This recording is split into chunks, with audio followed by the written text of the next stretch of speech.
राधे राधे दोस्तों, आज हम आपको गजेंद्र मोक्ष की कहानी सुनाएंगे। महाराज इंद्रद्युम्न ने आज मौन व्रत धारण किया। सुंदर स्वरूप भगवान के ध्यान में भगवान के रूप का ध्यान लगाए हुए थे।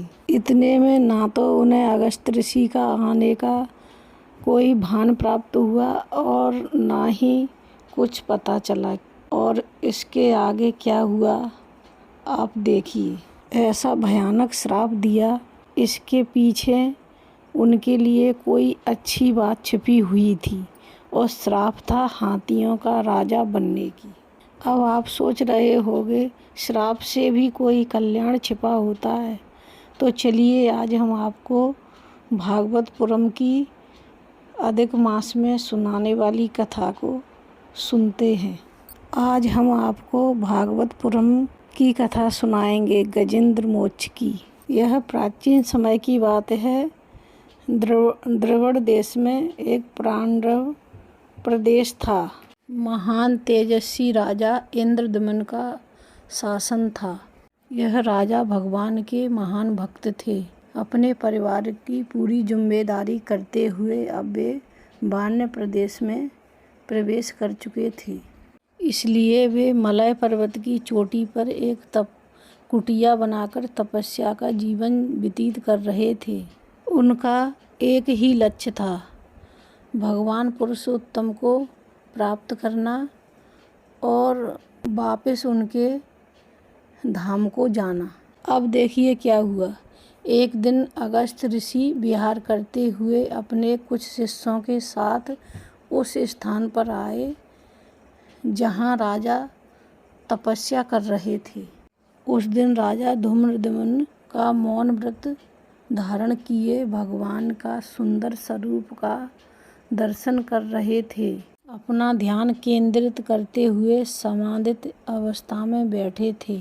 ध्यान में इतने लीन थे कि उन्हें ऋषि अगस्त का आगमन का भान प्राप्त नहीं हुआ। ऋषि को लगा कि राजा अपने अतिथि सत्कार करने से बच रहे हैं, इसलिए वह समाधि का ध्यान करे हुए बैठे हैं।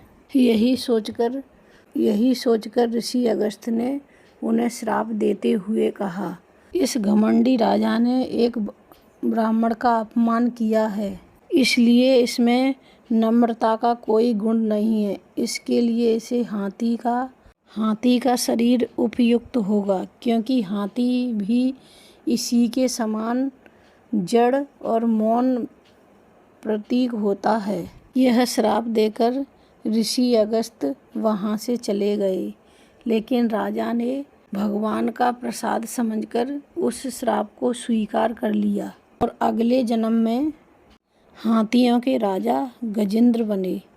और आप जानते हैं उनका निवास स्थान कहाँ पर था? चलिए हम आपको बताते। गजेंद्र कहाँ रहते थे उस स्थान पर लेकर चलते हैं। वह स्थान रमणीय बहुत सुंदर है। स्वर्ग ही लोकों में एक विशाल पर्वत है। इस पर्वत की 3 चोटी हैं। 3 चोटियाँ हैं। क्रमशः वह लोहे, चांदी और सोने से बनी हुई हैं। वह पर्वत चारों तरफ से क्षीर सागर से घिरा हुआ है। क्षीर सागर की लहरें इस पर्वत पर आती रहती हैं, इसलिए यहाँ मणि और मोती पाए जाते हैं। इस पर्वत की एक घाटी में ऋतुसर नाम का एक सुंदर उद्यान है, जहाँ स्वर्गलोक के अप्सरा और देवता विहार करने आते हैं। उद्यान के बीच एक सुंदर सरोवर है। वह कमल और पुष्पों से भरा हुआ है। वहाँ हाथियों के राजा गजेंद्र अपने परिवार के साथ निवास करते थे। अब एक दिन महाशक्तिशाली गजेंद्र और अपनी पत्नी परिवार के साथ उस सरोवर में स्नान करने आए। गजेंद्र की मतवाली चाल और उसके त्रिकट शरीर से सारी धरती कांप रही थी। उसके मुंह से मंद्रा आ रही थी, पसीना से लथपथ था और व्याकुल गजेंद्र ने जैसे ही उस सरोवर में डुबकी लगाई तो उसकी व्याकुलता समाप्त हो गई। परिवार से आसक्त गजेंद्र सूंड में पानी भर भर के अपनी पत्नी और बच्चों को स्नान कराने लगा। उसी समय उस सरोवर में रहने वाला मगरमच्छ गजेंद्र के आने से थोड़ा उद्विग्न हो गया और उस मगर ने तैरते हुए आते एक ही झपट्टे में गजेंद्र का पैर पकड़ लिया। अब देखिए, वह गजेंद्र इतना शक्तिशाली था कि उसके पैरों से धरती कांप रही थी। अब देखिए, गजेंद्र का पैर मगरमच्छ ने अपने मुंह में दबा लिया तो गजेंद्र ने अपना पैर छुड़ाने की बहुत कोशिश की, लेकिन पैर नहीं छूटा। यह युद्ध 1000 वर्ष तक चलता रहा।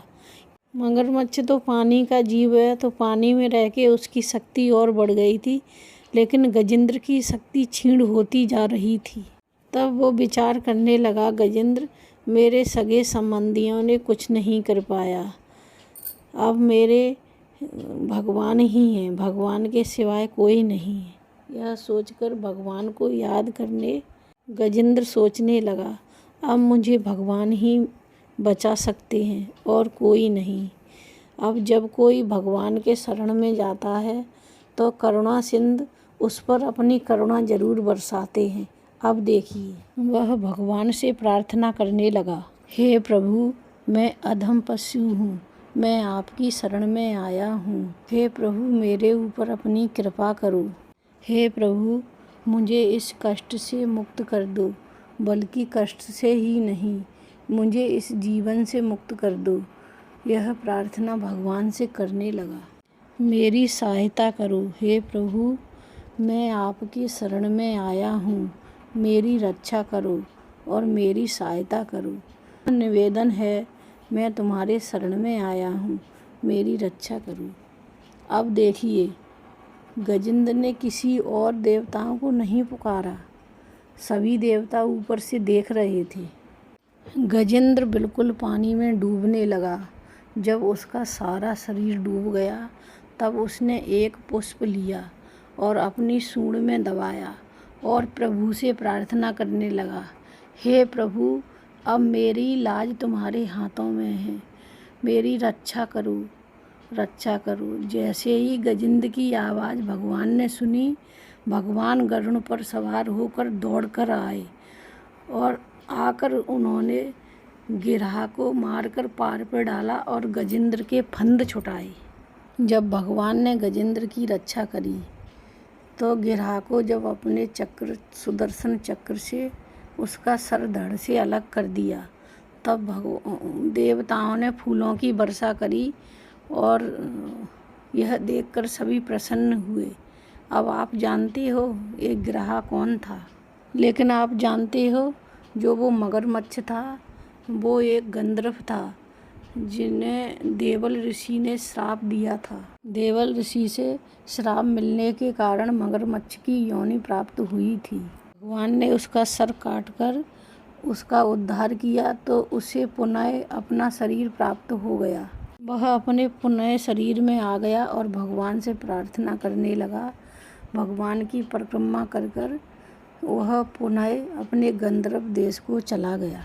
भगवान का स्पर्श पाते ही गजेंद्र सभी मोह बंधनों से छूट गया। भगवान की कृपा से गजेंद्र को मुक्ति प्राप्त हुई। भगवान अपने गरुड़ पर बैठकर गजेंद्र से कहने लगे, हे गजेंद्र, जो तुमने प्रार्थना की थी, मनुष्य उस प्रार्थना को सुबह उठकर करेगा तो उसको वैकुंठ प्राप्त होगा। इतना कहकर भगवान ने अपना 5 का शंख बजाया और गजेंद्र को लेकर अपने धाम को चले गए। तो ये थी गजेंद्र मोक्ष की कथा, जो सुनने योग्य है इस मास में। तो आपको कथा कैसी लगी? कथा अच्छी लगी तो कमेंट में लिखकर भेजना। धन्यवाद।